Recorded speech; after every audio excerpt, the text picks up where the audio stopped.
In today's video, I'm going to teach you how to print documents with or without comments and track changes in Microsoft Word.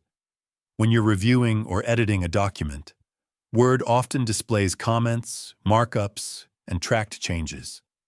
However, when it's time to print, you may not always want those edits to appear on the final copy. In this tutorial, I'll show you exactly how to control what gets printed so you can produce a clean version or a marked up version, depending on your needs.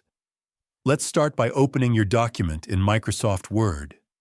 If your file contains comments or tracked changes, you'll usually see them displayed in the margins or inline within the text. Before printing, it's important to decide whether you want to include those markups.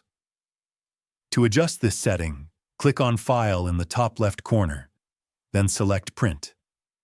This will open the print preview screen, where you can see exactly how your document will look when printed. Under the Settings section, look for a drop-down menu that typically says Print All Pages. Just below that, you'll see an option labeled Print Markup if track changes or comments are present. If you want to print the document with comments and tracked changes visible, make sure the Print Markup option is checked. The preview on the right side of the screen will update automatically, showing the comments and edits included in the layout.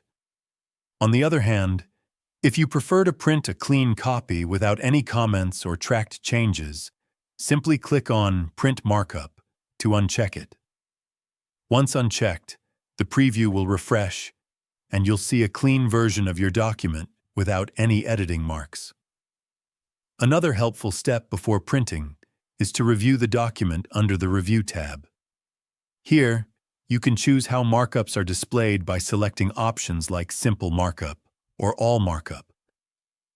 While this affects how the document appears on screen, the final print result still depends on whether Print Markup is enabled in the print settings. After confirming your preferred settings, choose your printer, adjust the number of copies if needed, and click Print. By understanding these options, you gain full control over how your document is shared, whether you're submitting a polished final version or a draft that shows revisions for review. If you found this video helpful, let me know in the comments. Give it a like, subscribe to the channel, and don't forget to hit the notification bell so you never miss another tutorial.